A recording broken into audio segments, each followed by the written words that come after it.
कोई भी exit poll हो, किसी की भी सरकार बना रहा हो, आपको उन पे यकीन नहीं करना है। जो एग्जैक्ट रिजल्ट आता है उसका इंतजार किया कीजिए। और ये एग्जिट पोल कुछ नहीं होता है, अच्छा ये एग्जिट पोल होता है। एग्जिट पोल पे इतनी जोर जोर से गाल बजाना, इन लोगों को गुमराह भी करना भी है।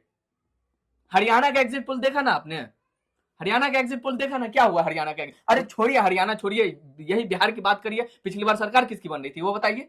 जिन लोगों ने एग्जिट पोल दिया है उनसे पूछिए कि दरभंगा में कितनी सीटें हैं, कम से कम उन सीटों का नाम पूछिए। उनसे पूछिए दरभंगा में कितनी सीटें, उनसे पूछिए मधुबनी में कितनी सीटें, उनसे पूछिए समस्तीपुर में कितनी सीटें, उनसे पूछिए मुजफ्फरपुर में कितनी सीटें, उनसे पूछिए सीतामढ़ी में कितनी सीटें, उनसे पूछिए पूर्वी चंपारण में कितनी सीटें। अरे हम अगर बता भी देंगे ना, हम कहेंगे पूर्वी चंपारण में 12 सीटें हैं, हम कहेंगे कि सीतामढ़ी में 8 सीटें हैं, हम कहेंगे कि मुजफ्फरपुर में 11 सीटें, हम कहेंगे दरभंगा में 10 सीटें, मधुबनी में 10 सीटें, हम कहेंगे समस्तीपुर में 10 सीटें। ये सब बताने के बावजूद भी हम ये नहीं बता पाएंगे कि कहां से कौन जीत रहा है। मतलब इतने दिन से घूमे, सभी विधानसभा सीटों पे घूमे। आप चाहे मधुबनी का हरलाखी ले लीजिए, खजौली ले लीजिए, बाबूबरही ले लीजिए, बिस्फी ले लीजिए, मधुबनी ले लीजिए, लौखा ले लीजिए, झंझारपुर ले लीजिए, फुटपुलास ले लीजिए, इन तमाम सीटों को ले लीजिए।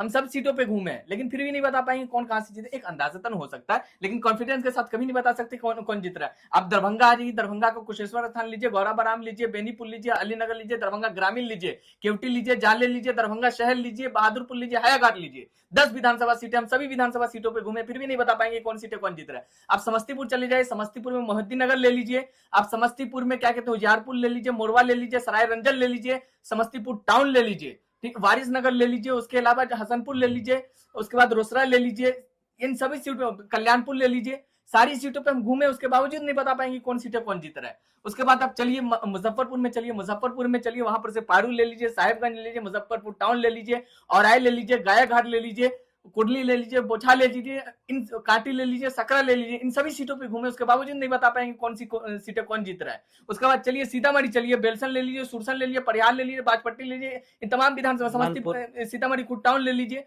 रुन्नी सैदपुर ले लीजिए, इन सभी सीटों पे घूमे, उसके बावजूद नहीं बता पाएंगे कौन सीटें कौन जीत रहा है। तो मतलब कोई कहीं से कोई ज्ञाता नहीं आया कि मतलब रिजल्ट से पहले बता देगा कौन सीटें कौन जीत रहा है, कौन हार रहा है। बार बार एक बात कह रहा हूं कि हम लोगों ने इतनी विधानसभा सीटों पे घूमे हैं, पूरे बिहार में, वो भी ठीक है पूरे बिहार में घूमे, लेकिन उसके बावजूद हम एग्जैक्ट आंकड़ा नहीं दे पाएंगे कहां से कौन जीत रहा है। हम कहेंगे वेट एंड वॉच पे रहिए, 14 नवंबर ज्यादा दूर नहीं है, रिजल्ट का इंतजार कीजिए, रिजल्ट देखिए, रिजल्ट में क्या होता है उसको देखिए, ठीक है। मैं मधुबनी दरभंगा से आता हूँ, मैं दरभंगा मधुबनी पर नजर रखता हूँ, 20 सीटें आपको उंगली पे गिना दिया, हालांकि पड़ोसी में सीट समस्तीपुर की 10 सीटें उंगली पे गिना दिया, मुजफ्फरपुर की 11 सीटें उंगली पे गिना दिया, सीतामढ़ी के क्या कहते हैं 8 सीटें उंगली पे गिना दिया, पूर्वी चंपारण में भी रहा हूँ कितने दिनों तक रहा हूँ, तो वहां की भी कई सीटें मैं उंगली पे गिना सकता हूँ। बहरहाल गिनाने ना गिनाने वो बात की बात है, लेकिन मैं ये एग्जैक्ट आंकड़ा नहीं दूंगा कि जैसे 12, 8, 20 क्या कहते हैं पूर्वी चंपारण 12, सीतामढ़ी 8, 20 और यहाँ मुजफ्फरपुर 11, 31 और यहाँ 30, समस्तीपुर, मधुबनी, दरभंगा, ठीक है, 31, 30, 61 सीटों में से अभी भी मैं आंकड़ा नहीं दे पाऊंगा कहाँ कितनी सीटें आ रही हैं इन लोगों के पास, महागठबंधन को कितनी जा रही है, एनडीए को सेक्टर 18 और 16 वाले जो ऐसे कूद फान कर रहे हैं, टीवी से निकल के चिल्ला रहे हैं, वो सब कैसे कर रहे हैं? कहिए कि नोएडा का सारे सेक्टर घूम ले, ठीक है, नोएडा का सेक्टर घूमना और बिहार के विधानसभा में घूमना दोनों में फर्क है।